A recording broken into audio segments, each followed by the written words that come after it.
You stand on the shore of the ocean watching the tide come in. You sense the call of the sea beckoning to take you in further. You step forward little by little, not knowing what to expect, but expecting more. You keep going as the ocean calls you to enter in to deeper waters.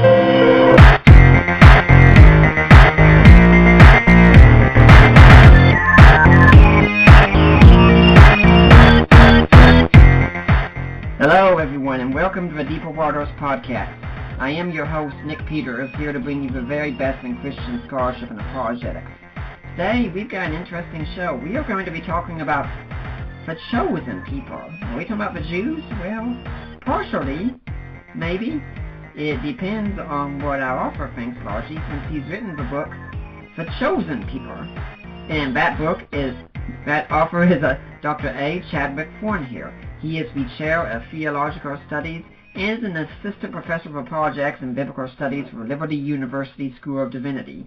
He completed his B.S. from Liberty University and his M.A.R., M.Div., and Ph.D. from Liberty Baptist Theological Seminary. He is the author of The Chosen People, Election, Paul, and Second Temple Judaism, and Greek for Everyone, Introductory Greek for Bible Study and Application, as well as a number of articles and essays. So, Dr. Thornhill, welcome to the Deeper Waters podcast. Thank you very much, Nick, and feel free to call me Chad.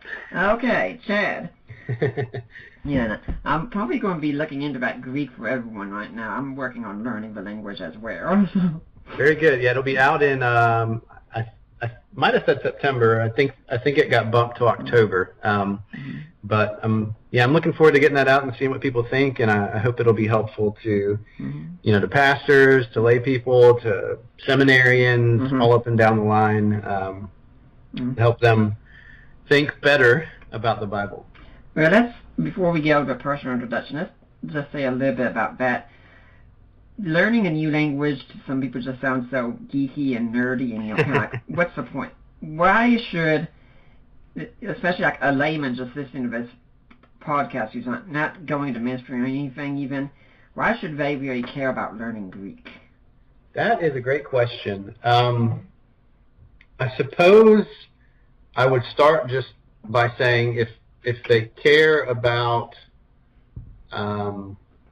understanding the New Testament in its original context and what its original message was, then they should care about knowing Greek. And they might not necessarily see the connection between those two things.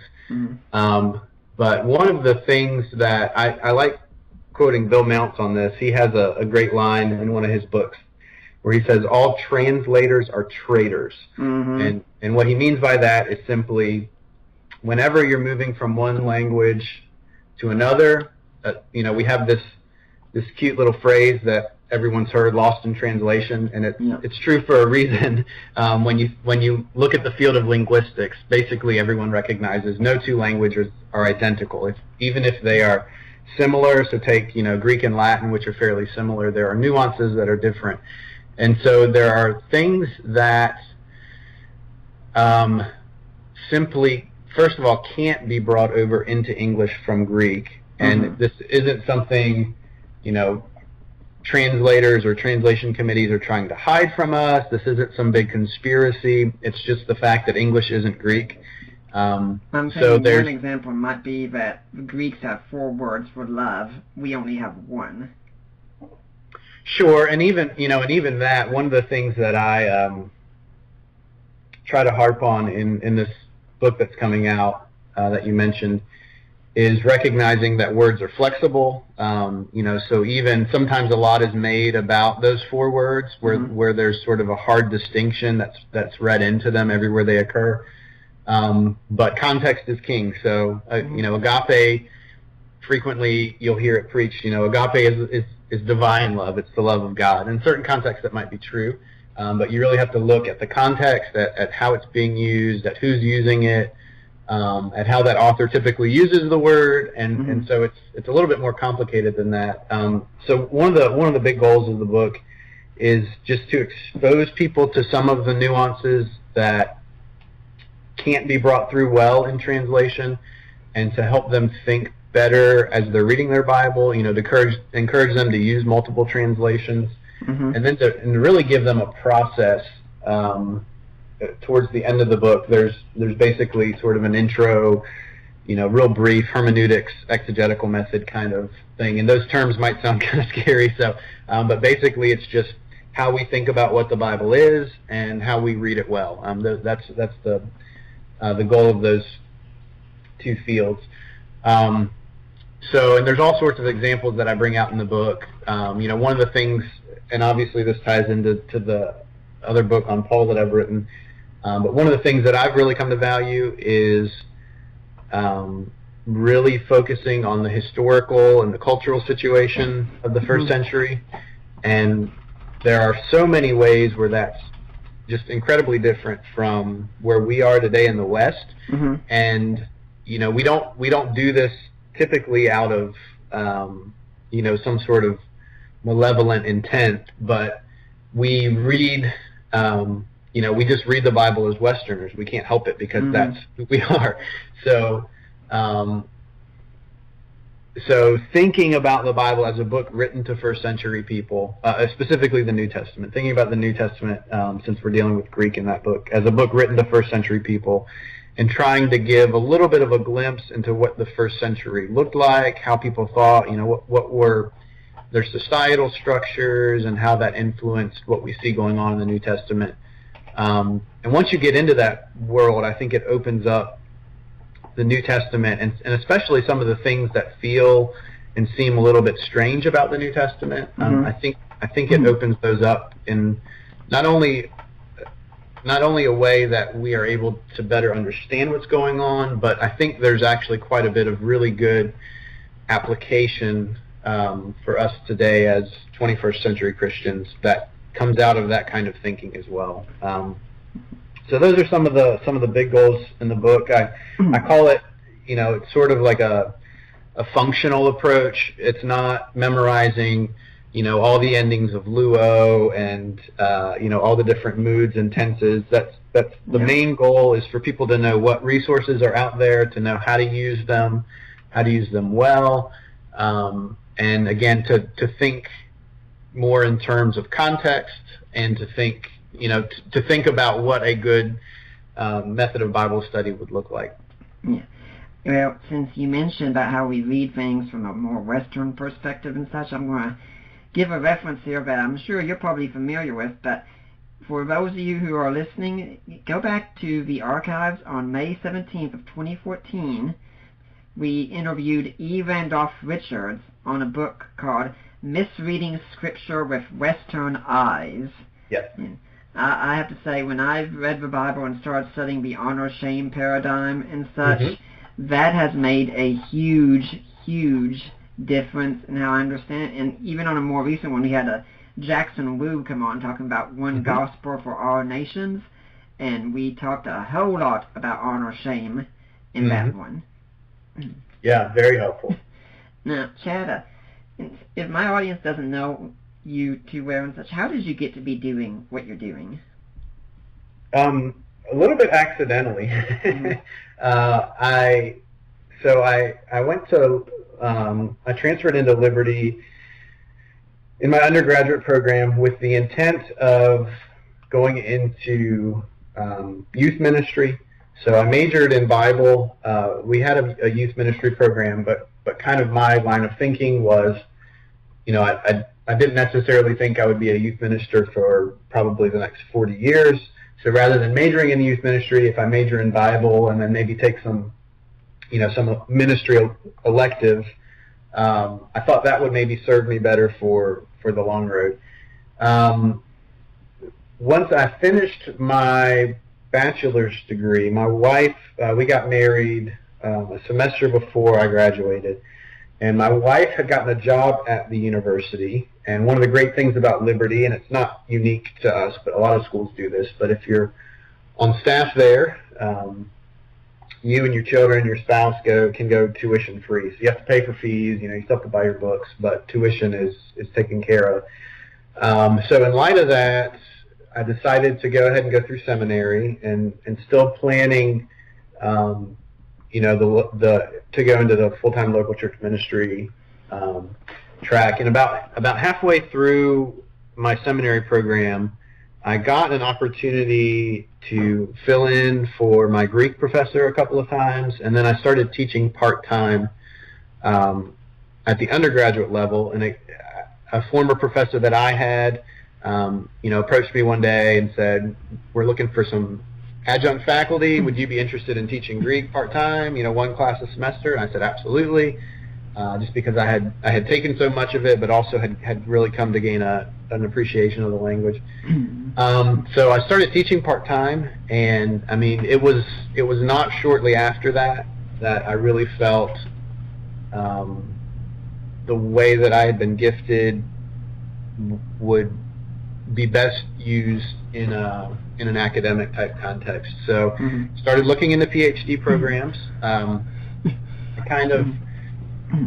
I knew Liberty was about to launch a PhD out of what was the seminary at the time. We're now School of Divinity. Our undergraduate and graduate programs are now combined into one school. They were two separate schools prior to last year. So I basically applied at a couple of really top tier. My focus intended being New Testament, really top tier New Testament programs, and didn't get accepted to any of them.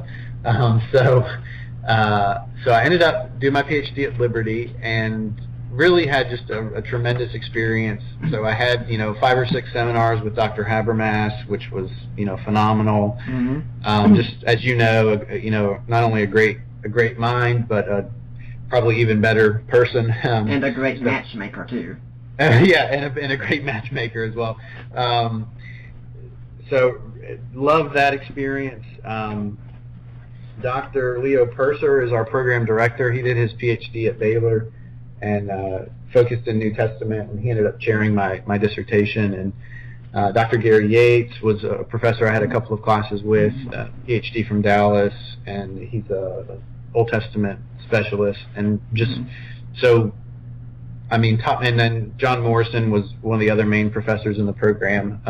He's a PhD from UVA in systematic or philosophical theology. I'm not sure which area was his doctoral focus. He studied T.F. Torrance in for his dissertation. But I mean, just brilliant men and good men as well. So had a great experience. And so looking back, I think sometimes had I gotten into one of those schools that I applied to, would I have gone there knowing what I know now about the program that I went through at Liberty? So I really have nothing but good things to say about the PhD program and my experience there.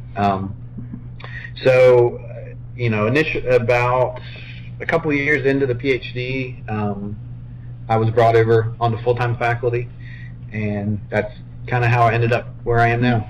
Yeah, and for those who might be listening for the first time, I want to explain what the thing of Gary Habermas, who, by the way, has been on the show twice, both times talking about the topic of a resurrection. I think he knows a little bit about that one. He studied it somewhat. But he is actually the person who introduced me to my wife today.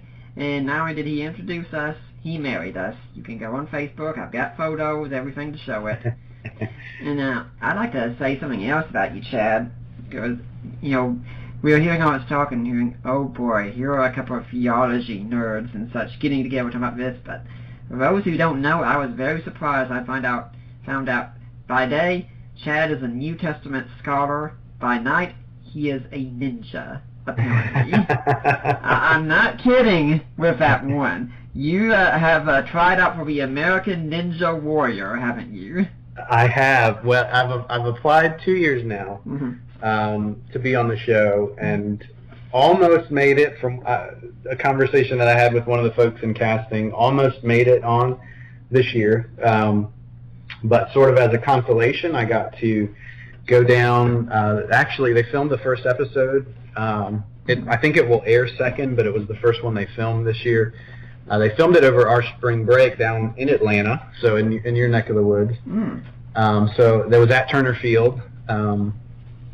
So I got to go down and be a course tester, and then hang out with a bunch of ninjas that weekend. So it was a fun experience. And then went to one of the filmings of the show as well. And I didn't realize this, but they film literally through the night. So they start filming at about 9 when it gets dark.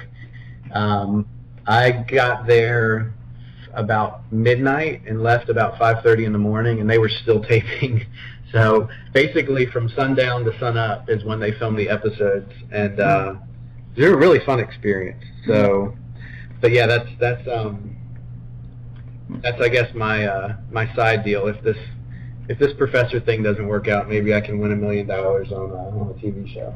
You know, I like to point that out because a lot of people think that when we discuss these kinds of things that everything we do revolves around this, that we don't do anything else. And no, we do other things. I've seen Bill Craig make a post about watching Downton Abbey, for instance, and I can be a Final Fantasy and Zelda geek entirely. So yes, we actually do other things sometimes. On this show, it's theology and apologetics. Well, I actually share that other nerd hobby with you because I don't play them as much as I used to, but I think I've owned every Zelda game except for one. Well, technically two. The Oracle's games that I think came out on Game Boy. Yep. And I think I played every Final Fantasy through 10, and then life took over, and so my gaming hobby isn't quite what it once was, but that's one of my secret pastimes as well. We might have to talk about that some off the air or something such. There you go. But let's get to the topic that's on the plate today, the chosen people. Now, first off, since I've made the comparison talking about us being nerdy theological type guys, why should any of us spend so much time talking about who the Bible says are the chosen people? I mean, it seems obvious. Most of us say, well, God chose the Jews. Duh. I mean, isn't that obvious what we're talking about? Yeah, well, in a sense it is. I guess the way that I kind of came to this question is really through the lens of the New Testament, and what I think probably is. It's hard to talk in terms of numbers, but certainly one of the main views that you find in New Testament circles today is sort of a replacement view. The church has replaced Israel, as well as an understanding of this notion of chosenness, or what sometimes is called election, through really, I guess, an Augustinian and subsequently a Calvinistic lens, where it is understood to be about God choosing specific individuals to be saved, and thereby either not choosing the others or specifically choosing them for eternal punishment. And theologically, that wasn't a view that I held, but I had a hard time because that view has such staying power in Christian circles, and obviously again through Augustine and through the Reformation has had a lot of influence among Christian theologians. I never really knew what to do with passages like Romans 9-11 or Ephesians 1 and 2. I didn't have a framework really for doing anything else with them. So it was sort of by accident that these two things came together. In my MDiv, towards the end of my MDiv program, I got my interest piqued in Second Temple Judaism and did independent research class on the Apocrypha, which is I like to refer to that as a sort of a curse word among evangelicals. So rarely is the we'll bleep that out later. Right? Yeah, we'll bleep it out later. Rarely is the Apocrypha mentioned in a positive way. And then in the PhD program, got into some research in Dead Sea Scrolls and in the Old Testament pseudepigrapha. So a lot of people don't even know what that is. I didn't know what it is until I just didn't know what it was, I should say, until I discovered it. But these are books like First Enoch and Jubilees and the Testament of the 12 Patriarchs and on and on and on. Joseph and Asenath and others. The Life of Adam and Eve, and there's dozens of these.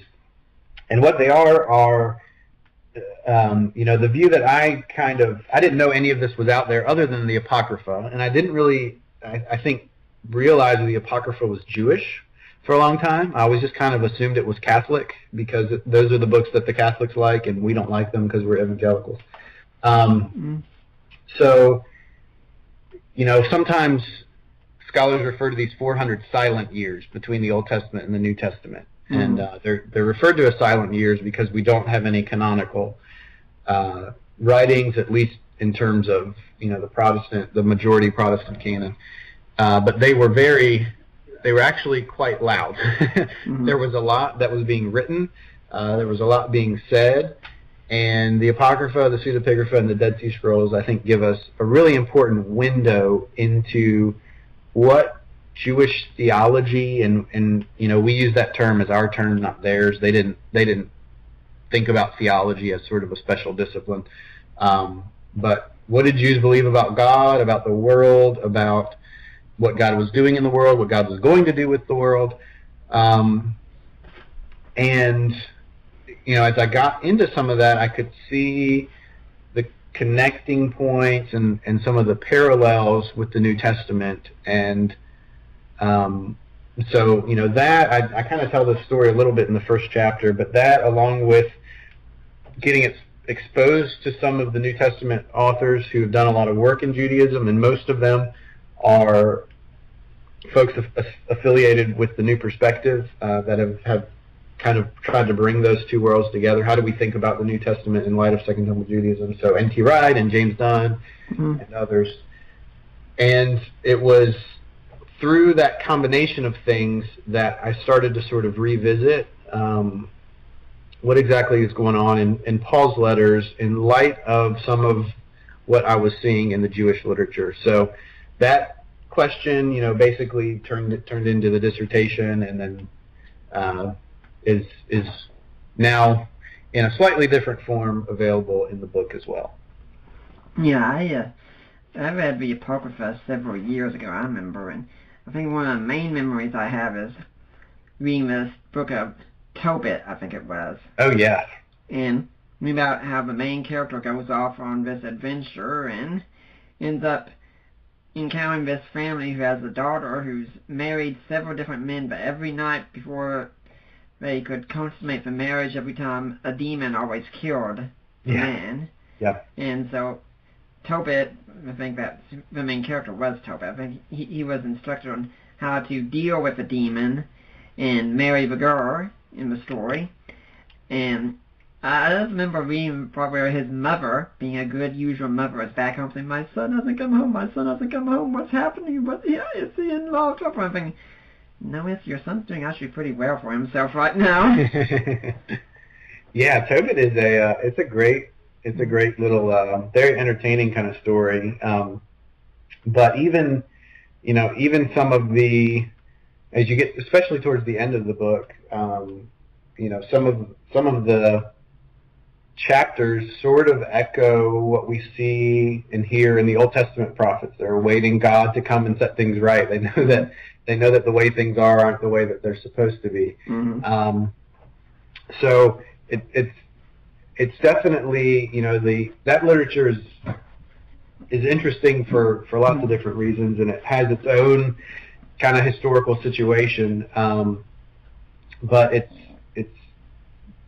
interesting to me to see how the theology of the Old Testament grows into the Second Temple period, and they're basically addressing, in a lot of ways, similar situations and in a lot of ways unique situations, but still very much rooted in their thinking in what they find in the Pentateuch and in the poetic books and in the prophets.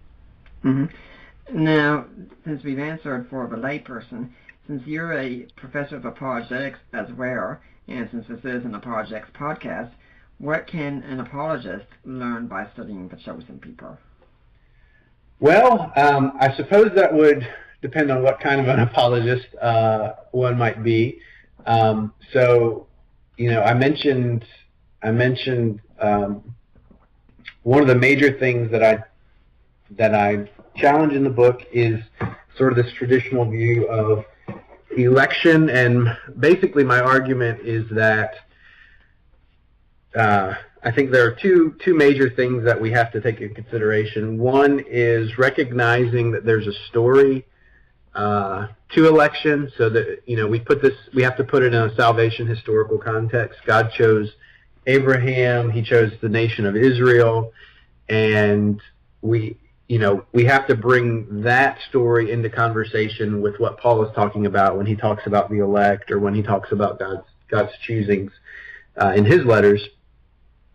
So, it has this story as a background, but I think it's also primarily focused on, the collective, or what sometimes referred to as a corporate view of election. So it's more about God's people as a people than about God choosing specific individuals. And so I think the main thing, one of the major things that stood out to me, and informed how I approach this issue, is in most of the places where Paul is having some kind of a focused discussion about election, he's discussing it in the context of Gentiles coming into the people of God. Mm-hmm.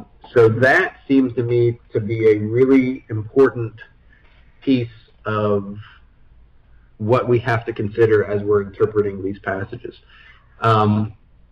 So, in light of that, on the apologetic side of things, I think that this eases some of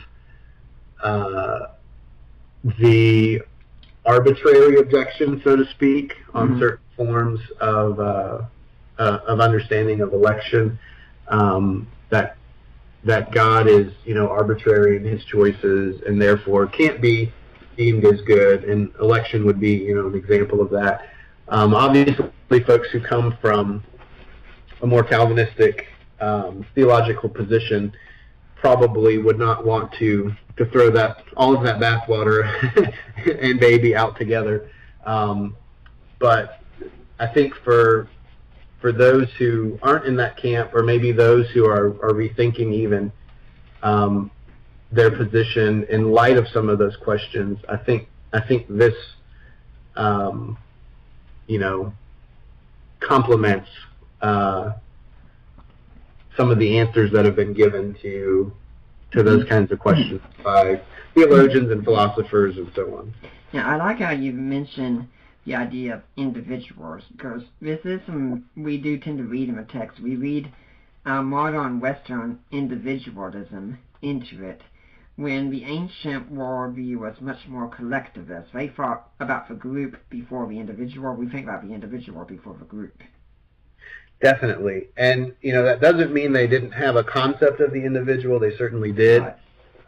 But largely an individual's identity was determined by the groups with which they were associated. So your family, your ethnic heritage, even your economic status. Often those things were basically determined for you. Obviously your family and your ethnic status are, for us even still today.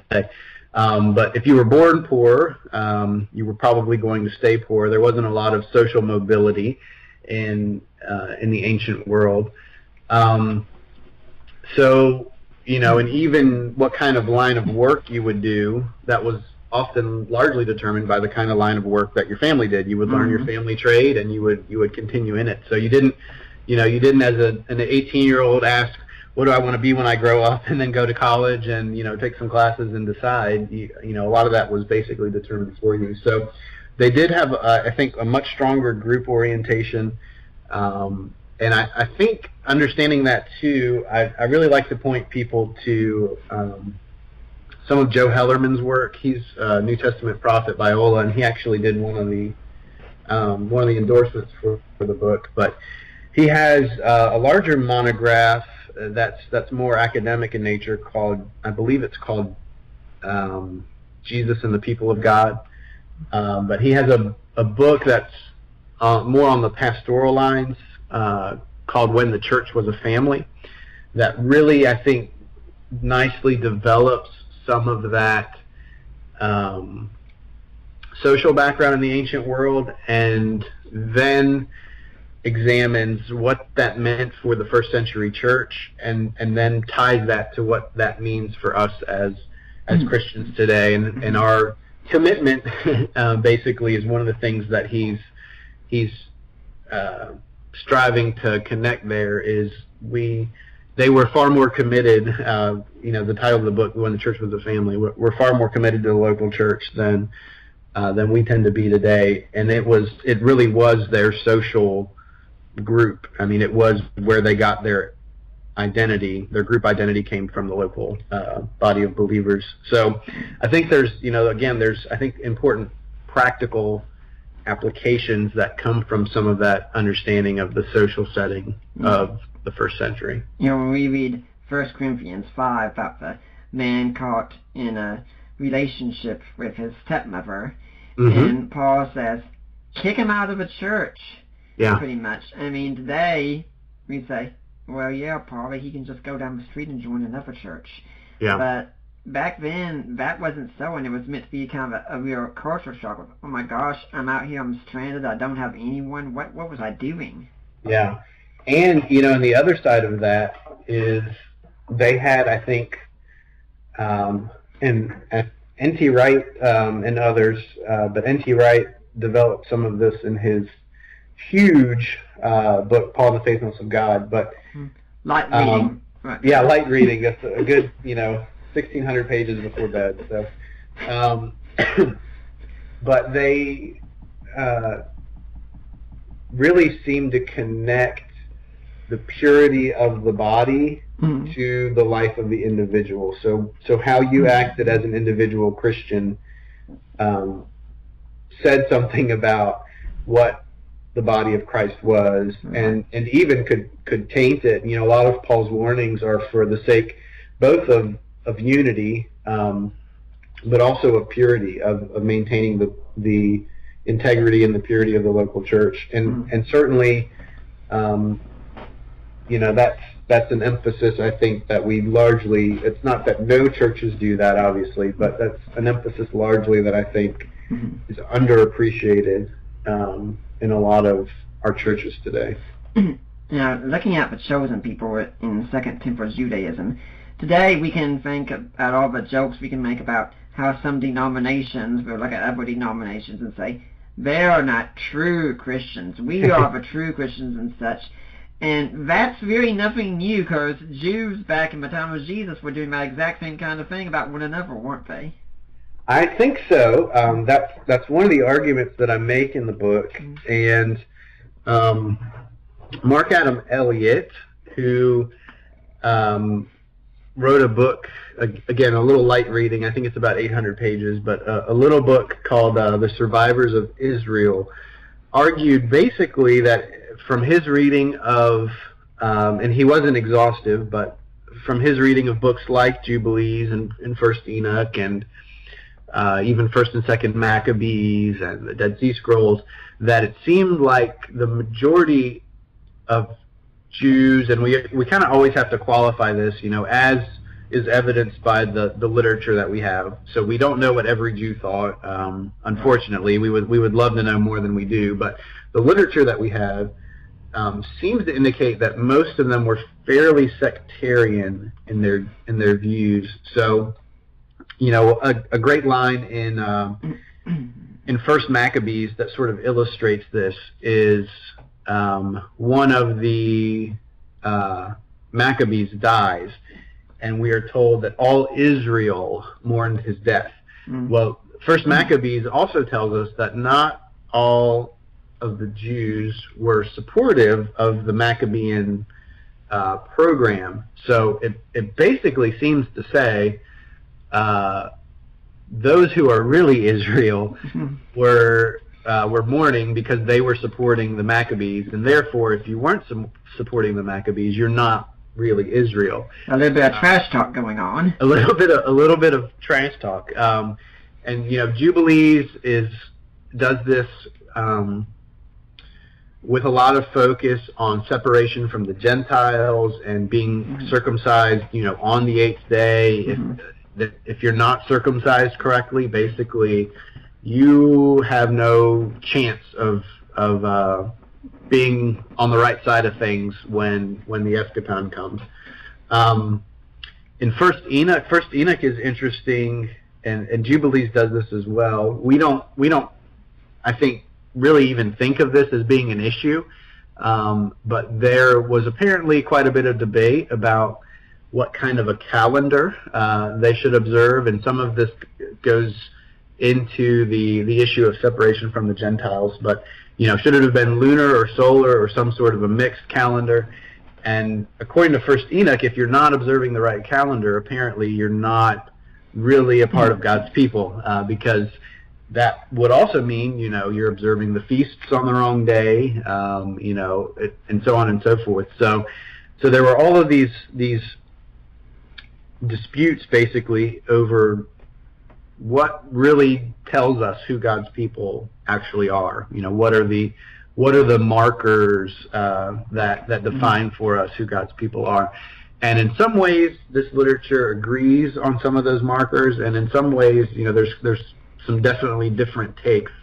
So it seems to me there was a little bit of a debate, and I think this shows up even with what we see in the Gospels, with how Jesus is dealing with people who the Jewish leaders largely viewed as outsiders. So not only Gentiles, but the Samaritans and people who were unclean, people who were in certain professions like tax collectors. Well, we still view those as outsiders today. What's that? We still view those as outsiders today. Oh, yeah. We do, especially around April 15th. So yeah, I think that shows up in lots of different ways in the New Testament as well. And so I kind of see that as informing what Paul is talking about, because obviously as a Jew in the first century, even if he's not aware of all of this literature, and he probably was aware of a good bit of it just from things that we see in his letters. It's hard to be certain. But even if he wasn't aware of all of it, certainly these are conversations that were going on. And so I think the thing that's remarkable, so take Romans 9, is Paul is basically reframing the conversation. Instead of what laws specifically, observance of them defines who's in and who's out, it's Jesus. It's Jesus that defines your relationship to God's Messiah, either as a Jew or as a Gentile, defines whether or not you actually belong to the people of God. And so, when he says it's not about ancestry at the beginning of Romans 9, and then he says it's not by works, I think he's still referring to works of the law, this phrase that he's mentioned a number of times earlier in Romans. It's not about your adherence to certain prescriptions in the law and about elevating certain ones as more important than others, but it's about your relationship to God's Messiah that defines who's in and who's out. Well, when we're talking about this, I can't help but think about the E.P. Sanders years ago, of his work, Paul on Palestinian Judaism. He was one who was really good at debunking this idea that we tend to have that Jews were very, very legalistic, in a sense that they were thinking, boy, if we don't follow every single part of the law, we're just going to be out of the covenant. This is something so hopeless for us, so impossible and such. And really, Jews weren't living under that kind of burden that we think they were they? No. I mean, when you hear them speaking about the law, I haven't found, I certainly could be wrong on this, but I haven't found any what I would consider disparaging references to the law in the Second Temple Jewish literature. They viewed it as a gift. They viewed it as grace. They viewed it as, almost as a revelation of Yahweh himself. I mean, this is God telling them who he is by giving them this law.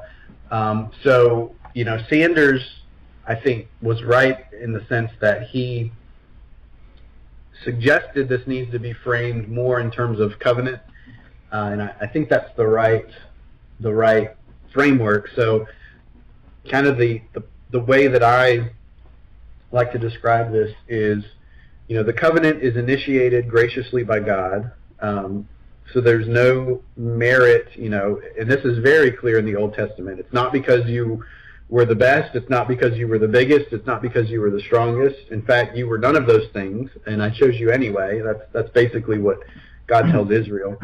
But the covenant is graciously given, and in accepting it, in Deuteronomy we have this famous choose life or choose death sort of scenario. So in accepting the covenant, they're basically committing themselves to live a certain way. Right. I think when you frame it like that, I don't see a whole lot of difference between what's going on in the Old Testament or in Judaism and what's going on in the New, because there's this covenantal relationship that's graciously initiated by God. It's not something that's merited. It's not something that we earn or deserve. But in committing yourself to it, committing yourself to Jesus, you are binding yourself to live a certain way. And I think that eases some of the tension too. You don't see Jesus walking around saying, you're saved by grace through faith. It's how do you know if you're my follower, if you're obeying me? So we've driven, I think, a much harder wedge in a lot of ways between faith and works because of some of and right. I'm not enough of a Reformation scholar to say where the blame should lie. Right tends to place blame on basically Lutheran interpretation, and that might be true. It might not. I don't know. That's not my field. But certainly, I think we've driven this wedge where it really makes a lot of things that Jesus actually says a little bit uneasy and in tension with that sort of theological approach. So viewing it covenantally, I think, is a little bit of a game changer in a sense, in that it makes us recognize that those aren't two different things, and that that works, so to speak, aren't evil. Right. But again, it's Jesus first and then obedience. It's not obedience and then Jesus. So I think that's an important distinction to make. When we start talking about this, when we mention N.T. Wright, inevitably I think we have to mention the new perspective on Paul. And a lot of people you saw me respond to an article from Got Questions, I remember, about the new perspective on Paul. A lot of people look at this as if it's teaching some radical new way of salvation that denies salvation by grace through faith and such. And give us the lowdown then. What exactly are we talking about when we talk about the new perspective? Are we denying salvation by grace through faith or justification or through faith or anything like that? Yeah, that's a great question. So here is, and if folks want a good little introduction, there's a book called An Introduction to the New Perspective. I think it's just under 100 pages. It's pretty short, by Kent Yenger, Y-N-G-E-R. And it seems to me that, first of all, there's not the new perspective. So the folks who are writing from a new perspective viewpoint don't agree on everything. It's not monolithic by any stretch of the imagination. You mean Christians disagree on something? It's hard to believe. It seems you heard it here first. It seems to me what the new perspective authors agree on is a non-works righteousness, non-saved by what you do view of salvation as it relates to Judaism. Now, for some people that might be like, of course, that's not what we have in the Old Testament. Unfortunately, I think a lot of Christians still have that perception about the Old Testament. Well, people were saved by works in the Old Testament, but they're saved by grace in the New.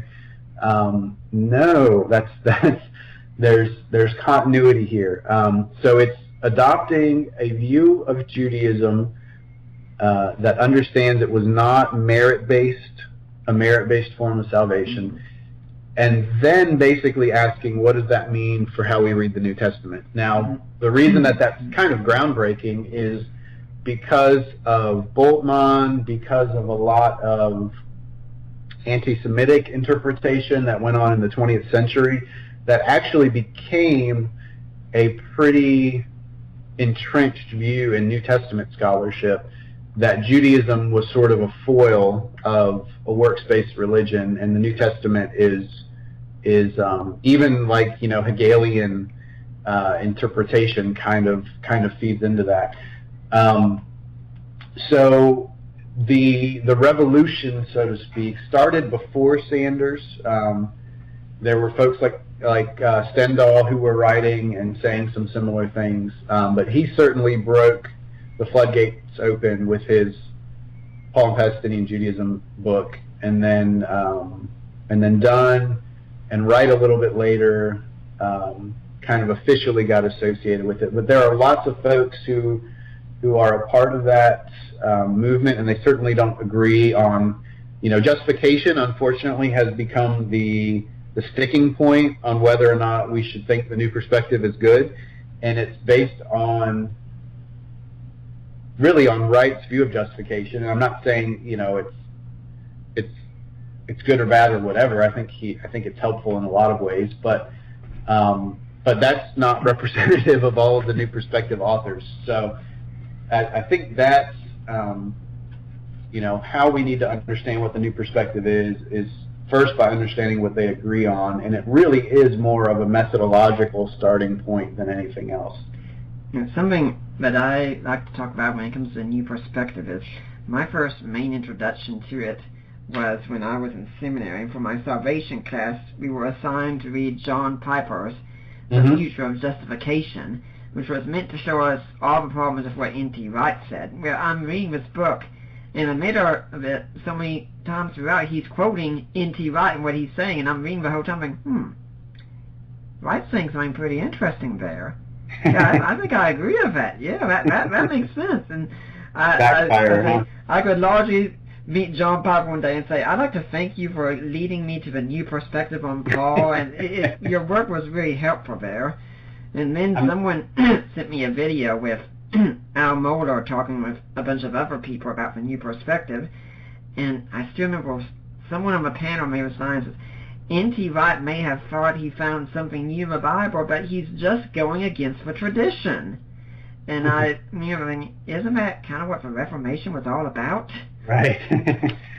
Yeah, and I mean, Wright himself has not been shy to make that point, that that there has become an entrenched tradition that's unwilling to actually go back and look at the New Testament in and of itself. So whether he's being fair or not, again, you can judge for yourself. But I remember distinctly, and you may have been there, I'm not sure, but when ECS was in Atlanta about 6 or 7 years ago. Nope, I wasn't there. Okay.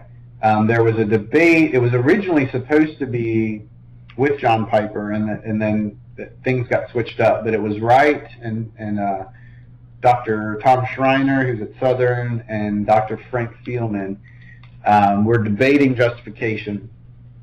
And in Wright's plenary address, he basically said, Reformed theological circles today are the Catholic Church of the 15th and 16th century. I mean, he in more or less those words. I think that address was actually published in Jet that year, so you can go read it if you don't want to. But the unwillingness to examine Scripture in ways that don't accord with our tradition, I think Wright would say, is exactly what the Reformers were battling against. So again, whether he's correct on all of his interpretive angles or not, I think that's at least a point worth thinking about. Now, something you stress a lot in the book also is the concept of covenant, which is really essential to knowing about the people of God. And covenant is something we've really lost a lot of today. I mean, even when we talk about marriage, which is, for the first example, most people would think about me. If we went to most people on the street and said, give me an example of a covenant, most people would probably say marriage. And even today, we look at that and say, yeah, but, divorce is just so easy. You can do that any time and such. So we've lost sight of what a covenant really is. When the ancient Jews thought of a covenant, what did they think of?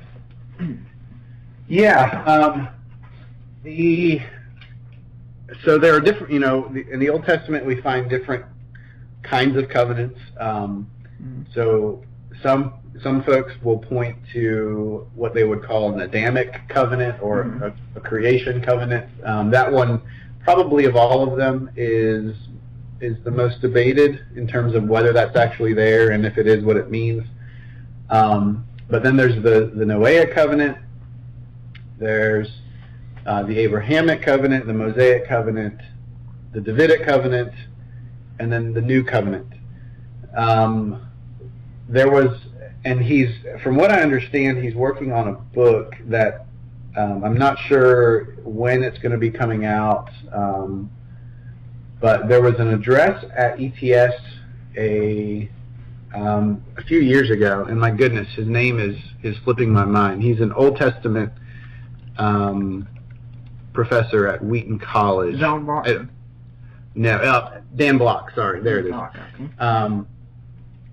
And he argued, and to me it was fairly convincing. He argued basically that, so the Davidic covenant is sort of its own thing. The Davidic covenant has primarily to do with Israel's king, the royal line that would reign over Israel.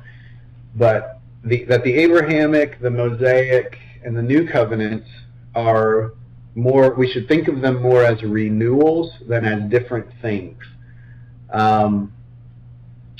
And so when you read, Jeremiah and Ezekiel are the two prophets where the New Covenant is hinted at, and it shows up by name in only a couple of places in the New Testament. I think once in Paul, and then in the Gospels at the Last Supper. But when you look at Jeremiah, 29, for example, what's not expected is that there's going to be a new law. So basically, it's a change in the people's response to the covenant that the new covenant is going to bring, not necessarily new stipulations. I think I said 29. I meant 31. 29 is. I was reading that meme today about Jeremiah. The Babylon Bee. Yeah, the Babylon Bee. Wonderful. So why I think that's important. First of all, a covenant, in terms of the Old Testament, the covenants are initiated by God, so they are completely gracious. I would say, from a theological perspective, they flow out of God's nature as loving, as seeking the good of His creation, and they are, in a sense, basically relational. But the covenants come then with stipulations. And in particular, when we look at the Mosaic covenant and even the Davidic covenant, there are aspects of those that I think are both conditional and unconditional. So it seems, and I think it's helpful to sort of think of this on two different planes. On the divine side of things, I think the covenants are. There's no sense in which Yahweh is going to turn his back on his promises. He's faithful because of his character. He's going to be faithful, but they are conditional in the sense that it's very clear that if the people reject him, if they fail to repent, that there are going to be consequences. And so the covenants aren't necessarily, destroyed or obliterated in light of that, but there's the exiles that result, and so on and so forth. I think this play between conditional and unconditional actually shows up in some of the Second Temple literature as well. So there are places where it seems like basically, God's done with his people. But in the same book, it's very clear, because of their unfaithfulness, but in the same book, it's very clear later that he's not, that he's still committed. And so the change, there's this cute Christian phrase that I think it's helpful here. If God's not there, it's not God who's moved, it's you. That's, I think, sort of how we should think about what's going on with the covenants in the Old Testament. So the New Covenant, I think to me it's helpful to think of what's going on in the New Testament more as a renewal. And that doesn't mean there's nothing different about it. I think there's a great deal of continuity. So as it relates to the law, for example, I don't see anywhere in the New Testament where Jews are expected to stop keeping the law. I don't see that. I don't see it, especially in Paul. Paul's writing primarily to Gentiles. And if we get past the notion that keeping the law meant trying to earn your salvation, I think that becomes less problematic. So it's again about covenantal relationship. It's about faithfulness. It's about obedience, and that's not how you get saved, but that's what you're signing up for, basically. If you commit yourself to God in Christ. For Gentiles, on the other hand, they obviously aren't expected to keep the law like Jews are. Paul's very adamant about that, specifically as it relates to things like circumcision and like Sabbath observance or observing, special days. So maybe the feasts factor into that as well. And apparently also as it relates to their food laws. But in other ways, he does expect Gentiles to act according to a certain ethical system that is very dependent upon the law. So, Paul's view of what constitutes sexual immorality is a Jewish view, which is based upon the commandments in Deuteronomy and Leviticus primarily.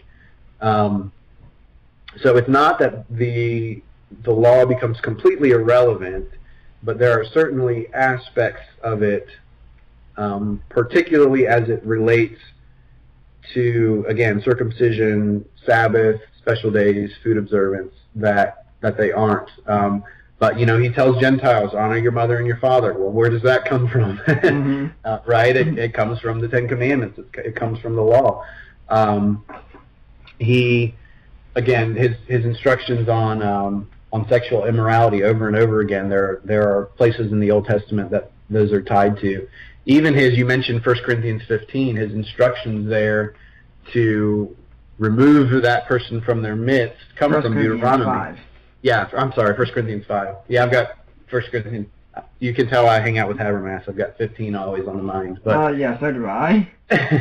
But that, his instructions there to remove them from their midst come from, I believe it's Deuteronomy. I'd have to go back and look at the reference. So there's all sorts of ways where the law still informs what Paul thinks Gentiles ought to be doing, even though there are clearly places where he thinks some of those are not obligated for Gentile Christians. I like how you talk about how the Jews weren't necessarily told to, stop keeping the law and such, because a lot of people try and put this huge opposition between Paul and James and Right. Like what Ben Witherington says, and no doubt they disagree on some things, but if you put them in a room together and had them talk about what they believe about Jesus and Christianity and such, you see a lot more of heads nodding in agreement than in disagreement.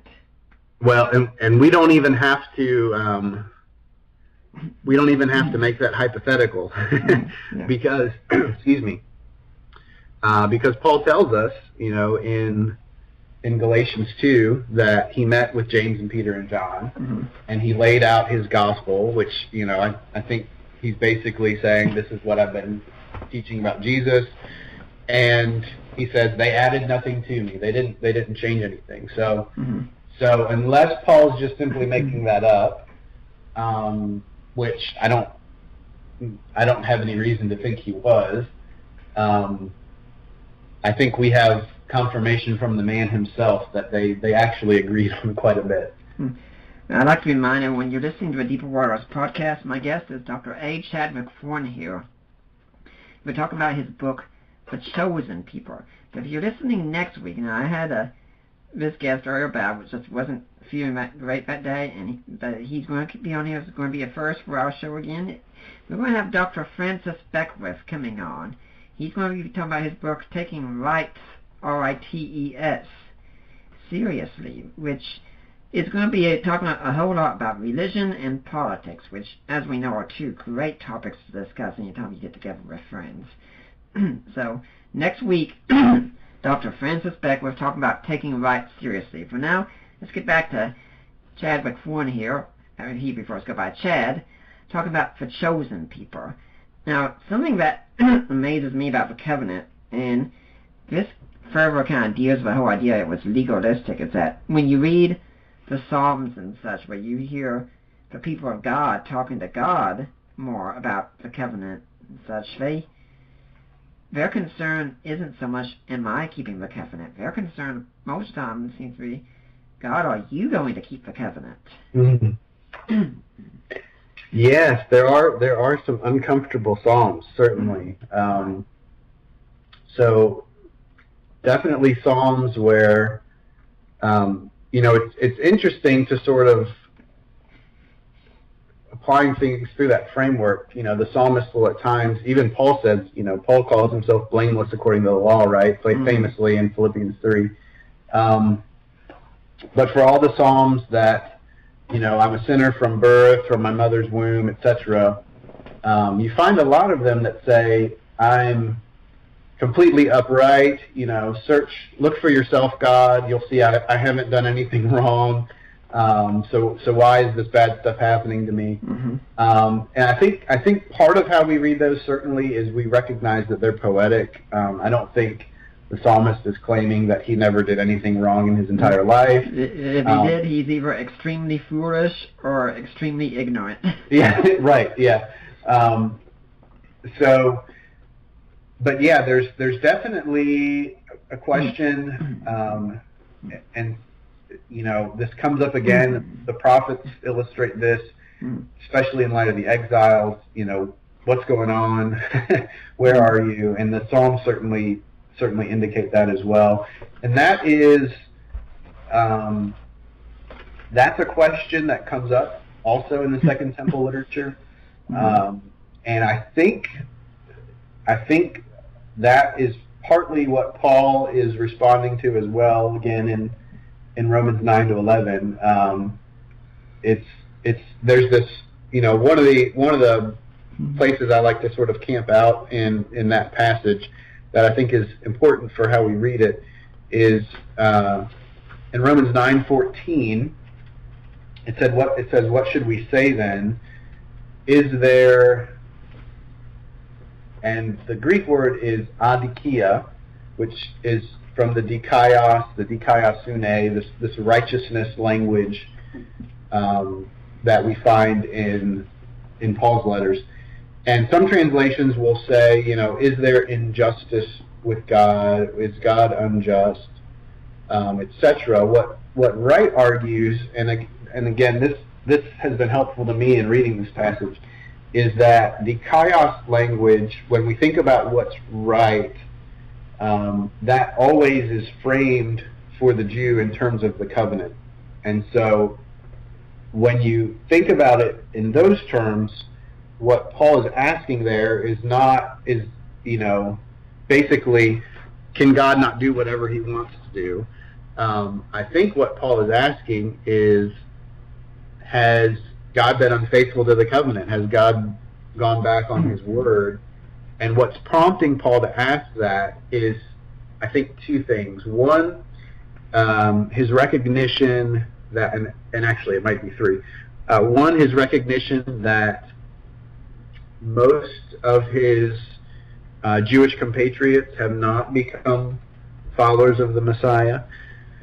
The second, that lots of Gentiles apparently had. And so it's like, what's going on here? Mm-hmm. And the third, what I think Paul is arguing at the beginning of Romans 9 is, again, that it's not about ethnic identity. So just being a Jew, ethnically speaking, doesn't mean you're in right standing with God. And it's not about keeping the law. And again, I go through that. I think that's what he's talking about with his Jacob and Esau examples. Mm-hmm. So if it's not about being ethnically a Jew and it's not about keeping the law, well, if you were to ask most Jews who are God's people, it would be those who are ethnically Jewish and who keep the law. Mm-hmm. So Gentiles largely were not viewed as those who were insiders. There are some exceptions to that in Second Temple literature. But Paul basically is turning that whole construct on its head and still arguing that God has been faithful, that God has been faithful to his covenant. And so at the end of 9 and into 10 and 11, I think he's making his case basically for why that can be so. If things are as Paul describes them, how is it that we can still say that God has been faithful to his people? And you have to work through the whole of 9 to 11, I think, to understand that's really the main question that he's dealing with. I don't think the question he's dealing with is, how does God save people? And the answer is, he just chooses who he wants to save and rejects who he doesn't. Mm-hmm.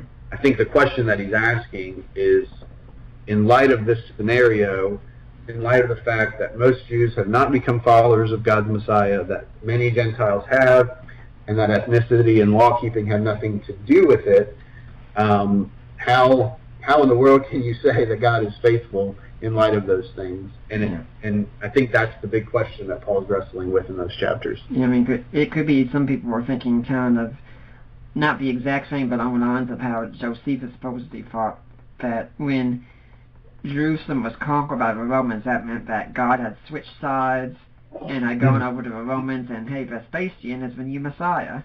Yeah, certainly. And it really helps also because I kind of view Romans as if it's a theodicy of sorts, a defense of God in light of Christianity. Saying, okay, God's done something, it looks new to us, it's Christianity.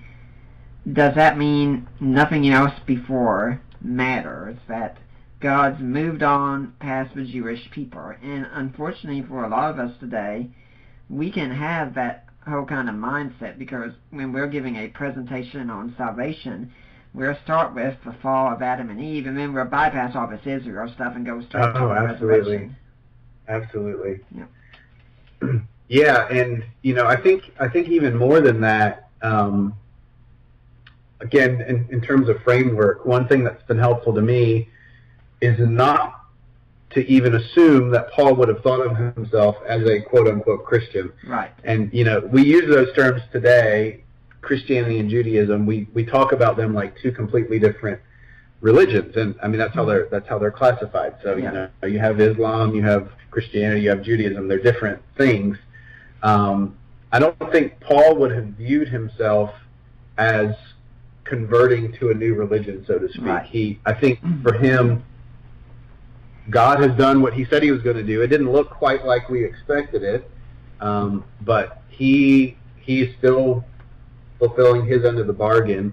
And again, the way Paul weaves the Old Testament throughout his letters, So I think even probably it's hard to be too definitive about this historically, but I think even probably up until the destruction of the temple in 70, Christians were probably not viewed as outside of quote unquote Judaism, and it seems like it's somewhere between then and the turn of the century when there is a harder break that occurs. But certainly for Paul, that wasn't the case yet. We use the word conversion way too quickly. I'm thinking, I'm pretty sure Paul, when he was dying, he would have said, I was a good, faithful Jew to the end. I was so faithful, I followed the Jewish Messiah. Yep, absolutely. Yeah. And now, when we talk about how Jesus fits in this, I like this quote you got on page 58. I circled it. It's so good. It says, Jesus accomplished what no mere human could, so humans could gain what only the incarnate Jesus secured.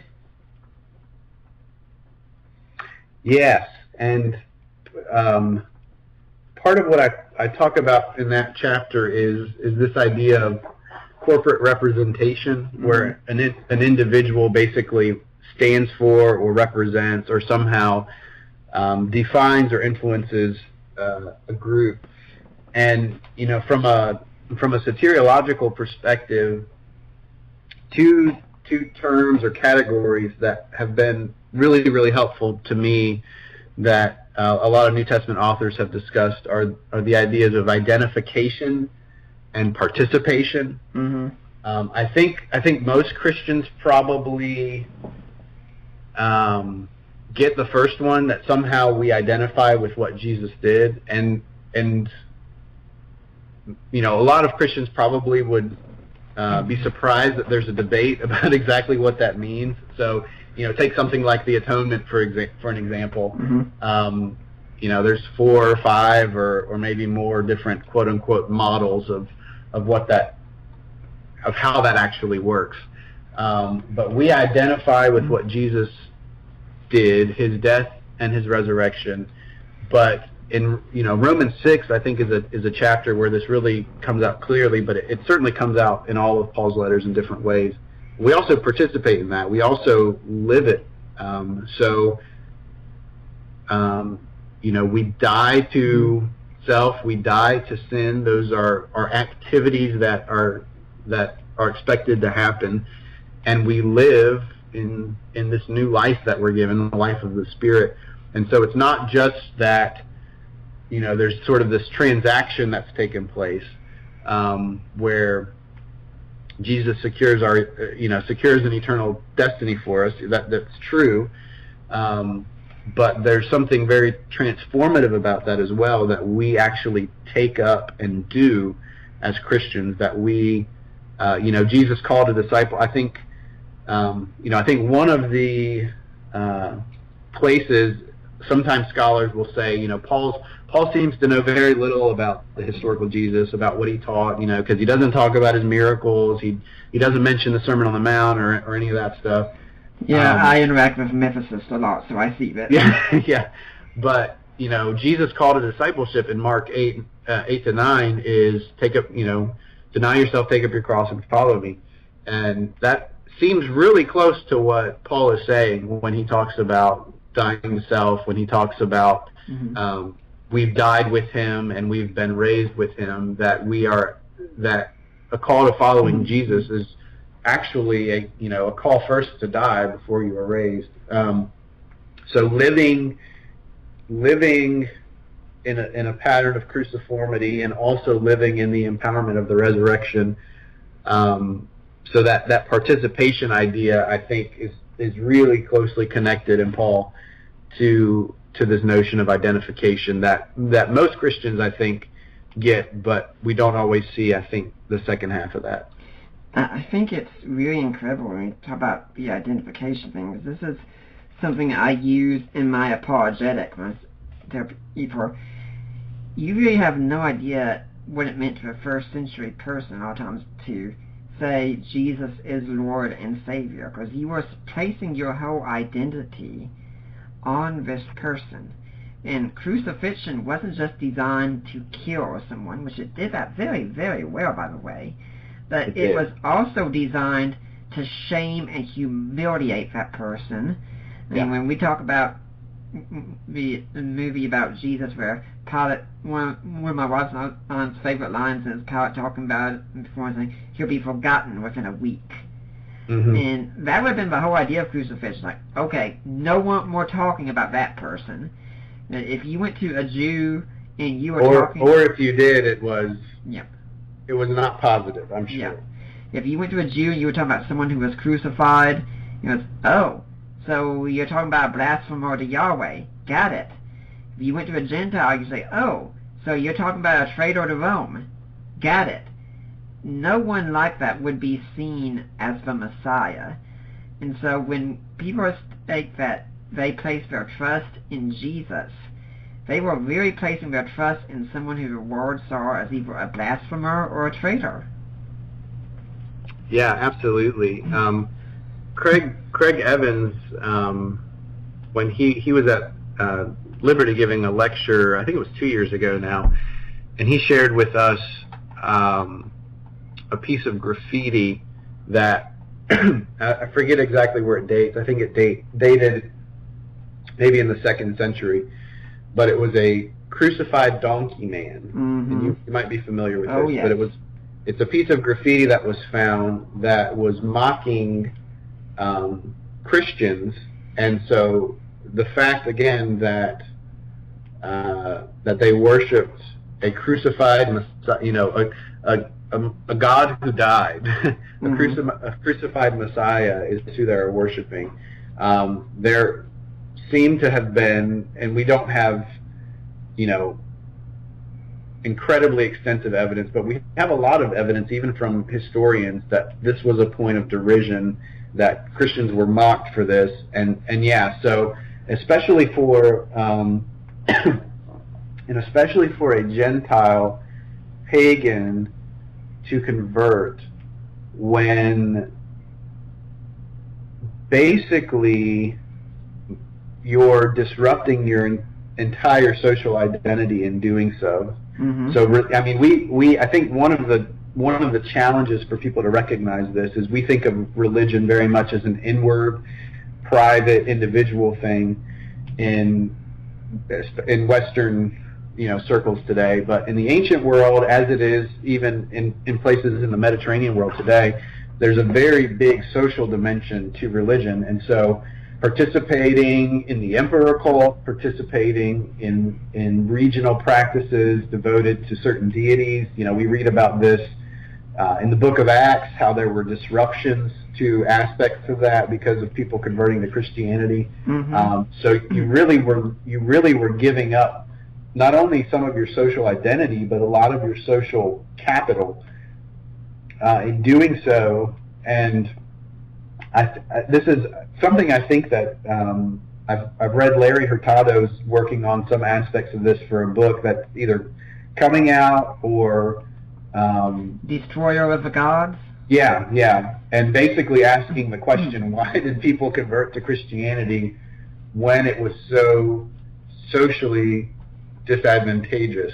So I do think, something has to explain that from a historical perspective, and I haven't read Hurtado yet. Obviously on Christology and other things, I think he's incredibly helpful. But that I think is a question that has to be answered, and it obviously requires something significant to explain it. So whether that's simply how close-knit the Christian communities were, but beyond that, I think theologically, I think it shows that people fairly early on were convinced that this Jesus stuff that is talked about in the Gospels actually happened and changes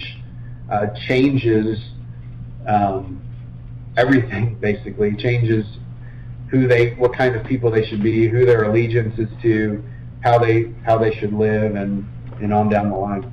Yeah, I'd like people to know, since he brought up Craig Evans, that first off, Craig Evans was back on our show on March 1st of 2014 talking about the Dead Sea Scrolls, And in fact, I've been in touch with him again. He's got a book that came out recently, Jesus and the Remains of His Day. Excellent book. He's going to be back on July 16th for probably about an hour or so. Less than that, but we're going to be talking about that book. And since Larry Hurtado was mentioned, I know about the book because I've already gotten in touch with the publisher. We're working on getting a copy over here so we can have Larry Hurtado come on to talk about that book, hopefully someday, because that's a huge area of interest for me. So if those topics really interest you, where you've got an episode you can go back and listen to with Craig Evans, and you've got two you can look forward to listening to in the future. I want to let you all know about that. Now, we're also getting to the time where I like to remind everyone this is listener-supported work. Everything we do here is free. My guests come on for free, even. I wish I could pay them. I wish I could do something more, but no, they come on their own free will, their own time, and such. And everything we do here then requires your support. Now, there are some ways you can support us that aren't financial, of course. You can pray for us, and gosh, we'd appreciate that so much. And let us know every now and then just how much you like the show, what it means to you and such. I mean, I see someone make a post about the Deeper Waters podcast and such, and it's very positive. It's really uplifting. As people in ministry, we really need to know what you think about what we're doing and that you appreciate it. And if you go on iTunes, leave a positive review. I love seeing those reviews. And tell your friends, tell your family about the Deeper Waters podcast so they can be listening. But if you want to do a little bit more, then you just go to our webpage, and that's at deeperwaters.ddns.net. And there's a link there that says Help Support the Work of Deeper Waters Christian Ministries. You click that link, you're going to go, there's a link in there, you click it, and you're going to go to the Ministry of Risen Jesus. Have you gone to the right place? Yes, that's the ministry of Mike and Debbie Lacona. They're my in-laws. And when you go there, you can make a donation. You get in touch with Mike and Debbie, or you get in touch with me or Allie. You say, hey, I made a donation. I want to go to Nick Peters. I want to go to Deeper Waters. My mother-in-law is a financial guru, specializing in clergy taxes. She will make sure we get the donation, and it will be tax deductible. And if you can become a monthly donor, that is something huge for us. And again, I really wish I could do something great to show you my appreciation right now. I just can't, but hopefully that is in the cards somewhere in the future. You can also buy some books that I've got on Amazon. Most of them are co-written. Books like Defining Inerrancy, or Groundless, or God and Natural Disasters, a debate with an atheist. Or you can look at the one that I've got, and I've got several others that need to be written. They're waiting, and I'm just slacking too much. But one that I've written already is A Creed for the Ages, the Apostles' Creed and Today's Christian. It's the church I used to go to in Knoxville. We said the Apostles' Creed regularly, so just like any other good geek, I thought, I'll write a book on it. And also, another way you can support us is through jewelry. Guys, I'm not sure how many of you have caught on to this yet, but women seem to like jewelry. You know, and let's face it, many times we like the way our women look in jewelry. You want to make them happy? Go buy some jewelry. And you can do that through the link at our site. The code word is love. Let myself or Elena Klester, who handles that for us, know. And if you purchase anything there, 25% of that will go to Deeper Waters. Now, that's a pretty good deal. So people, please consider donating, supporting anything you can like that.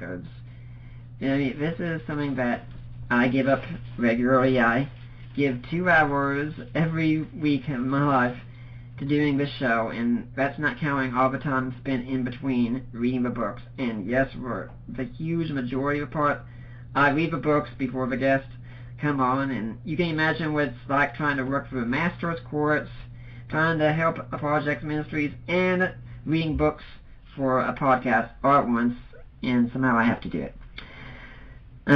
Chad, do you have an organization you'd like to see people donate to or support? Yeah, two that I could mention that my wife and I support and really appreciate what they do. One is Freedom 424. Mm-hmm. Their website is freedom424.org. They are an organization that seeks to both raise awareness but also to rescue women and children out of sexual exploitation and human trafficking. Mm-hmm. They're a Lynchburg-based organization, but they work, nationally and obviously internationally as well. The second is World Help. Their website is worldhelp.net. They are also a Lynchburg-based organization, and they're focused primarily on international humanitarian work, but they also have child sponsorship programs. They do a lot with trying to provide Bible translations across the world and lots of other really good things as well. Mm-hmm. This human trafficking, and you talk about it's definitely a real deal. We've had a news story lately about a church that I know of that actually had a children's minister involved in human trafficking. Mm. And it's really tragic. And I know my father-in-law told me that Dan Allendorf, I think is his name, he wrote the book God Loves Sex with Tremper Longman. He said that every time he goes by a truck stop, he prays about the sex trafficking industry because a lot of it happens at truck stops. This isn't just something going on in the third world. It's going on right here in America. Absolutely, yeah. Now, let's get back to what we're talking about here with the chosen people. Now, I often get hesitant when I hear people talk about replacement theology of sorts, because I'm often accused of believing in replacement theology because my theology is Orthodox Preterist. And I say, no, my theology isn't replacement. God never said, forget the Jews, I'm going with a church now. I prefer to think of it as more an expansion theology that God said, the Jews are my people, and here's what a Jew is, and I'm opening that up, and I'm letting Gentiles come in all the more now that God didn't just cut down the old tree of Israel, he just simply puts new branches on there. Yes, I think I'd be pretty close to that. So obviously Romans 11, the grafting in, I take it more to be about the inclusion of the Gentiles in God's people than about the church replacing Israel. Right. I think one of the things that's a little bit difficult to be too precise on in this area is that Paul, so basically Paul never tells Gentiles that there are Israelites. Now there are two places where that's debated, and some have argued that he does. That's at the end of Romans 11 and at the end of Galatians as well.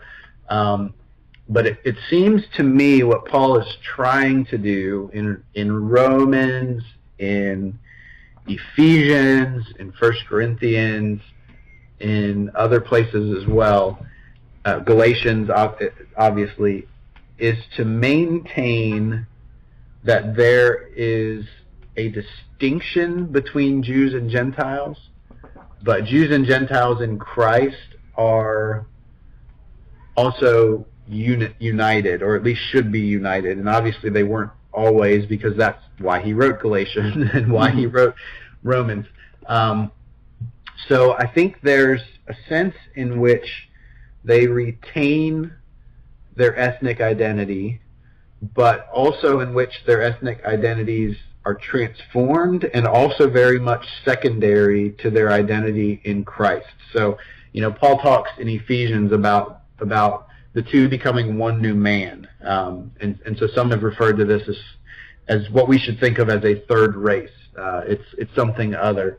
But, again, clearly Jews didn't have to stop keeping the law, but they also had to not pursue that in such a way that either offended or cut off their Gentile brethren. So, Galatians 2, I think that's the issue that largely seems to be prompting what Paul's writing in Galatians, is this issue of table fellowship, that Peter stopped associating with Gentiles because these people from James come, and their Jewish sensibilities basically were causing them to no longer associate with Gentile brothers. Something similar Paul talks about at the end of Romans as well going on. And then for Gentiles, even though, again, so in Galatians, Paul said there's neither Jew nor Greek, and in different places he seems to allude to something like ethnic identity goes away, but I don't think Paul thinks it goes away. I just think it becomes secondary, and it also is transformed specifically for the sake of unity. So there are also certain things that Gentiles maybe would have done. So, for example, eating food sacrificed to idols, that Paul tells them they need to be careful of in order to not offend, the quote-unquote weaker brother. So I think it's a little bit messier sometimes than we want it to be. I do think inclusion is the right idea, and I think obviously for Paul that all centers around identification with Jesus. So, at the end of Romans 11, when he says all Israel will be saved, which is one of those passages that there are maybe 5 or 6 different interpretations of what exactly is going on there. That's 5 or 6. Yeah, maybe there's probably more. But I don't think so. Some have interpreted that basically as Paul saying all ethnic Jews are going to be saved regardless of their relationship to Jesus or not. And I find it hard to get there in light of Romans 10. So I do think that the centrality of their relationship to Christ determines whether or not they're in God's people. But that doesn't mean that Israel goes away. That doesn't mean that Gentiles are the new Israel or Gentiles become Israelites. But in spite of that, it's clear Paul thinks of Jews and Gentiles together as one people of God. They're to be united, not divided. They're not to let these ethnic distinctions destroy the unity of the church. I think what Ben Witherington wrote in his book, What Have They Done with Jesus, where he talks about James as a witness to Jesus, and he says, James really had to play the role of the ultimate middleman, because he didn't want to make Christianity be seen as totally opposed to Judaism, so he didn't want to remove all of Judaism from the same side. He didn't want to make it be that when Paul was going to the Gentiles, he was saying to the Gentiles, yeah, you pretty much have to become Jews if you're going to be Christians. And he was walking a very fine line. Yeah, and I think Paul is too. He's on the other side of that. James is on the primarily Jewish side of that line, and Paul is ministering on the primarily Gentile side of that line. And there's definitely some landmines that they're both, I think, trying to avoid. And that's again, I think, re-emphasizes the importance of us having an awareness of some of these social and cultural issues that were going on in the first century, and also when we're reading, asking the question of who is this author writing to? Who is their audience? What are they communicating?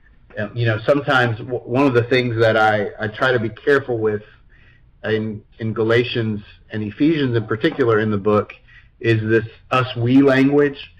I think it's really easy for us as 21st century Christians, when we see we in Paul's letters, we assume he's talking to us. So it's just us Christians, right? But I think often Paul uses that we-you language actually to distinguish between Jewish believers and Gentile believers. And so there's one people of God, but the issues on the different sides of those ethnic distinctions aren't the same. And so there's a great deal of, pastoral care, more or less, that they're trying to take in addressing those audiences and their needs and their issues and their questions. I think it's important we keep in mind the old adage when reading the Bible that most of it was written for us, but not to us. Yes, absolutely. You talked about pastoral care there, which I think is especially important because a lot of people out there in the church, they struggle with the idea of covenant. And I think we kind of have the same sort of question. I mean, we're often looking to say, am I doing enough to be in the covenant of God? Did I say the right words when I said the prayer? Was I baptized the right way? Things of that sort. I mean, if you spend that time with Gary, you know that he deals a lot with people who struggle with doubt, especially about their salvation and such. And I think in the long run, we're kind of asking the same question the Jews had with God, because really it's a trust question with God. We were kind of coming to God and saying, God, I think I'm doing everything I can, but are you going to catch me on a technicality in the end? Right. Yeah, definitely. I think putting it as it's a trust question is the right way to put it. So I think two things, and how you answer that question largely needs to depend on where people are coming from. I say this about when people bring up the question of eternal security. We have these passages that affirm it, and we have these passages that seem to question it, and these warnings in particular. And what do we do? Well, some people need to hear the warnings. Yeah. But there are some people who, if you give them the warnings, they're going to spiral into this circle of doubt. So I think the first thing is to realize that it's about Jesus, not about you. Mm-hmm. So Christ died and was buried and was raised, and if you are in Him, then you share in what He secured. Mm-hmm. So maybe that raises the question: well, how do I know if I'm in Him or not? What does that look like? What does that mean? And it's definitely, I think it's relational, and that's why it's not. I think we want to sort of codify it sometimes and make it very black and white, but it's relational, and so it's. How do I know if I'm in good standing with my wife or not? Well, have I been treating her kindly? Have I been actually spending time with her, and so on and so forth? So I think we're supposed to do that? We are. I think so. I've heard it once or twice. So I think cultivating that relationship is important, and so how does one do that? Well, obviously there's sort of the essentials that people mention, which are reading scripture and praying and meditating and practicing spiritual disciplines. But I think one of the things we neglect sometimes in that is being connected to the local church and having meaningful relationships with other Christians where you can encourage one another. The other side of that then is the barometer that I think we're given in Paul and in this is, I think really comes out in 1 John and in some other places as well, is are you on the right track? So this doesn't mean that being on the right track is what makes us right with God, but it's how we take our temperature. So the way that I talk to my students about this sometimes is, do you see an upward trajectory in your life? Mm-hmm. And I'm not just talking about from yesterday to today or even last week to this week, over the last year, over the last 5 years, over the last 10 years, do you see an upward trajectory in your life? Do you see yourself growing closer to the Lord? Do you see victory? Do you see maturity? And if you don't, I think that is where we need to take our temperature, and ask, why not? So some combination of those things, I think, is the right answer. Obedience is a part of the Christian life. It must be a part of the Christian life. But obedience isn't. Again, you don't get set right so you can come to God. You come to God so you can get set right. And so there's a process of transformation, and that process occurs best when we are cultivating that relationship. We're studying, we're meditating, we're praying, we're in fellowship with other believers, and if that's happening in meaningful ways, and you're still struggling with things you were struggling with 10 years ago, then get some pastoral, meet with a pastor, get some advice from folks that you trust and are gonna speak well into your life. Now, I often, when I talk about the issue, I say, you could debate back and forth constantly, does the Bible teach eternal security or not? And so, you know what, in the end, it's not going to really matter to the people who are struggling, because they'd say either I didn't do things right, or it doesn't matter because I never was saved, or else, maybe I was, but I've probably lost it by now. And say, what you have to do with these sort of things is just ask them a question. Are you growing in trusting Christ? And are you going to do what you're supposed to do anyway? Because you can talk about, is God going to keep his covenant? Well, the obvious answer really is yes. The question isn't, what's God going to do? The question is, what are you going to do? Yeah. Yeah, and I think that's how Paul answers it for us very often. And I think what we can remember about Jesus being the chosen one, as it were, because my main thing is that it's not so much there's elect people, there's an elect person, and those who are identify that person or consider part of the elect, is that when Jesus is the one we identify with, then that means we identify with the life that he lived entirely, and also with his crucifixion and his resurrection. Absolutely, yeah.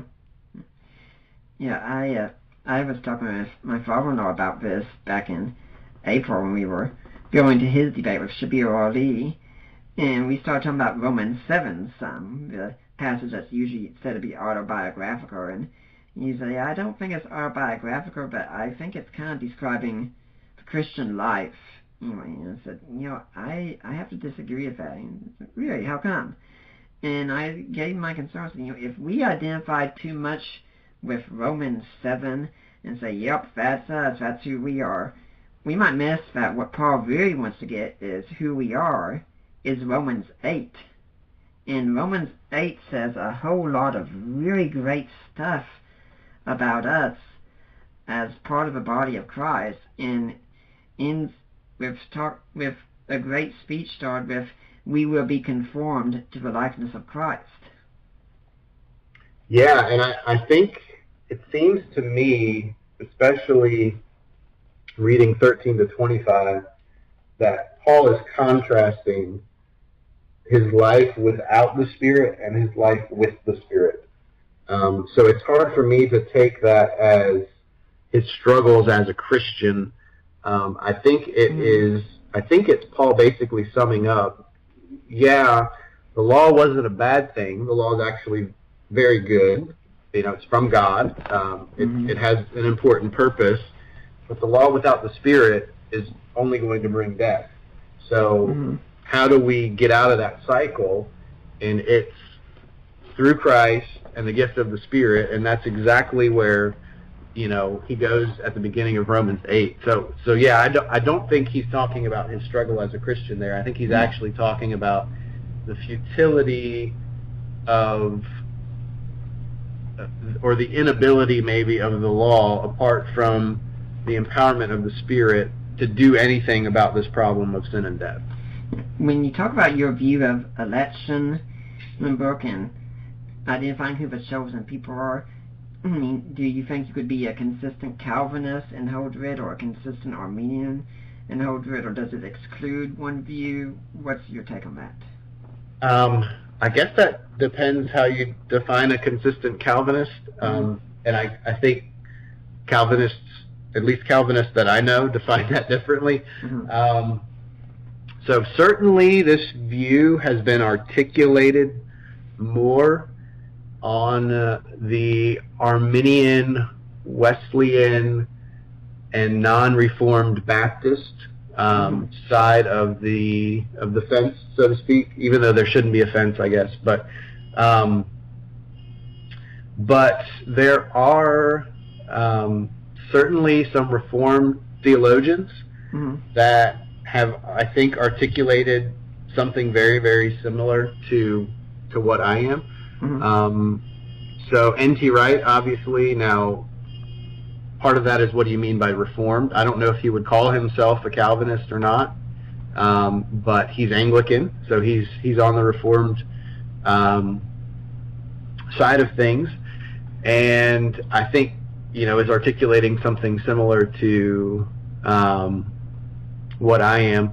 From what I know, and I don't know that much about him, but from what I know about Herman Riberdos, who was primarily a 20th century theologian, he, I think, wrote and worked mainly in Reformed circles. I could be getting that wrong, but has, again, articulated something similar to what I am. There is a book by called The Divine Marriage, The Divine Marriage, by a fellow named Tom Holland, who, as I understand, is also on the Reformed side of things and is articulating something similar. So what seems to me is that more and more New Testament scholars, because of the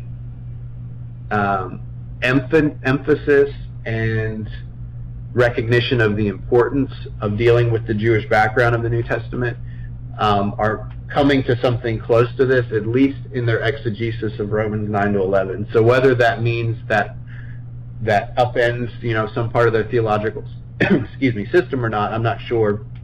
But exegetically, it seems like more and more are coming to this conclusion in this passage that the sort of typical Augustinian or Calvinistic interpretation probably isn't the best way to read what's going on in Paul. So I think, again, there's folks along the spectrum, even though historically this has more been, I don't consider myself an Arminian or a Wesleyan, even though I appreciate lots of those authors, just like I appreciate a lot of Calvinistic and Reformed folks as well in different ways. But I don't, so it might involve some tweaking, but I think, again, there are examples of folks on the Reformed side of things that would probably be close to what I'm articulating, and still consider themselves in that camp. And what would you say to the average layperson who's willing to get at this and really understand more about this? I mean, what kind of things do you want them to walk away from your book having realized? Well, one of the things I ask in the conclusion, that maybe I should ask at the beginning, and maybe more people would be interested in it, but is, why does it matter? Right. So I think this is a subject that is sort of notorious for being, the typical seminary hallway debate, waste of time when we could be doing ministry, it doesn't really matter, and so on and so forth. Right. And there's obviously some of that, I think that's valid, that's true. What I think that my view reinforces is a couple of things that I think are important, not just theologically, but practically as well. So one of those is on understanding ourselves as Christians, and I think this is important as Westerners, not as people along an individual path of a spiritual journey, but as belonging to the people of God. So our identity ultimately is informed and formed by Jesus, but we cannot separate that identity from the body of Christ either. I think understanding the unity, the importance of the unity of the people of God, especially along lines of ethnic distinction, is important as well. I think this is what Paul was actually working towards, and so it seems to me there's some lessons that we can pull from that. I think it also underscores the importance of thinking of the Bible as a big story, not as bits and pieces of individual, life or suggestions for how to live better, but it's a big story. It's ultimately about God and what God is doing. And I think this reinforces that. And then the last thing I would say is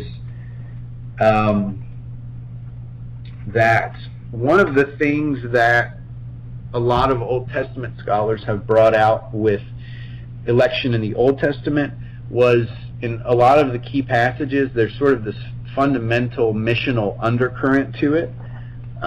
So God's people were to act differently. There was, the matter of both personal but also corporate holiness.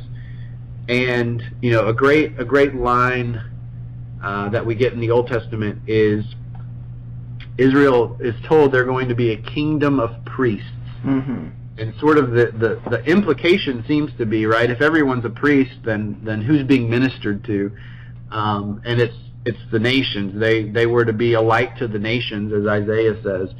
And so I think understanding that story is still our story, and recognizing that this theme of election, which we find in Scripture, actually has a lot to say both about how we live, but also what we're doing in terms of being missional.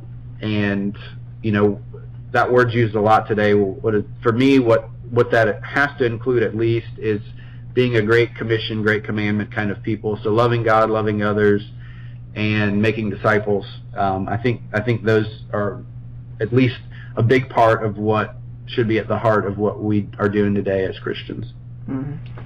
I really like how you spoke about individualism there, because I think individualism is really one of the biggest problems that we have facing the church today. That a lot of our bad theology and such comes to us because we're so individualistic. Yeah, absolutely. And this sort of sub-narrative of embrace who you are and write your own story and so on and so forth. There's aspects of that maybe that can be healthy, but understanding there's a story that's bigger than your story, and that's better than your story, right? That you need to be a part of, and also recognizing that, again, kind of a quippy way to put it is, God certainly calls people where they are, but He doesn't expect them to stay there either. Right. So just simply embracing your self-identity, I don't think that's what Jesus is calling us to. So there's some balance there, obviously. That doesn't mean we go on the other end of just beating ourselves up all the time or whatever. There's balance, but I think we're on the other side of the pendulum of that, where that needs to be brought back a little bit more to the center, and where our focus is on Christ, and again on our place as a part of His people, not just me and Jesus, and that's all that matters. Yeah, and I think if we got this also, the body of Christ would be a whole lot better of taking care of itself, that we would rejoice with those who rejoice, and we would mourn with those who mourn. a whole lot more, and instead of just viewing some people as the very important ones and others as disposable. Yeah, absolutely.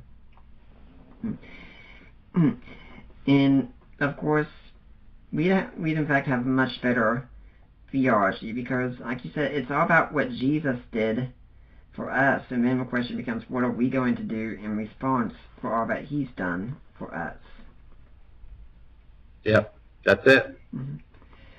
Well, we're getting close to time. I think I've got enough time to really start another round of questions here. So, Chad, do you have a blog or website, a way people can get in touch with you if they want to find out more?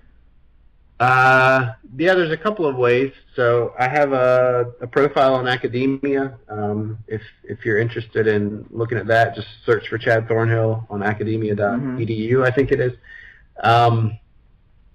And you can also find me on Twitter. My handle is @ChadThornhill. And if you're interested, there's a link there to my personal website as well, where you can go see, publications and Vita and all that stuff. I do have a blog. I'm not that consistent with it, so I won't mention it because it's probably embarrassing how late the last time I posted was. But yeah, those are some ways that people can find out more if they're interested. Do you have any final words you'd like to leave for the Deeper Waters audience? Buy the book, obviously, right? That's number one. No, just thank you. I really enjoyed it. If people have questions to follow up, or kind of what about this, what about that, I'd love to chat. And again, you can look me up on Twitter, or you can tweet at me, and we can email or whatever. But I really appreciate the invite, and I've enjoyed chatting with you today. Now, I'd like to remind everyone the book is The Chosen People, Election, Paul, and Second Temple Judaism. I'm looking on Amazon right now. The paperback is $30.04, and the Kindle edition is $16.49. It's published by IVP. It'd be a wonderful addition to your library. I give it my endorsement. So I'd just like to thank you for coming on, Chad, and hopefully we'll see you back here again sometime. Absolutely. Thank you, Nick. I'd like to remind everyone, next week we're going to have Dr. Francis Beckworth coming on, talking about his book, Taking Rights Seriously. For now, I am Nick Peters, and I am signing off.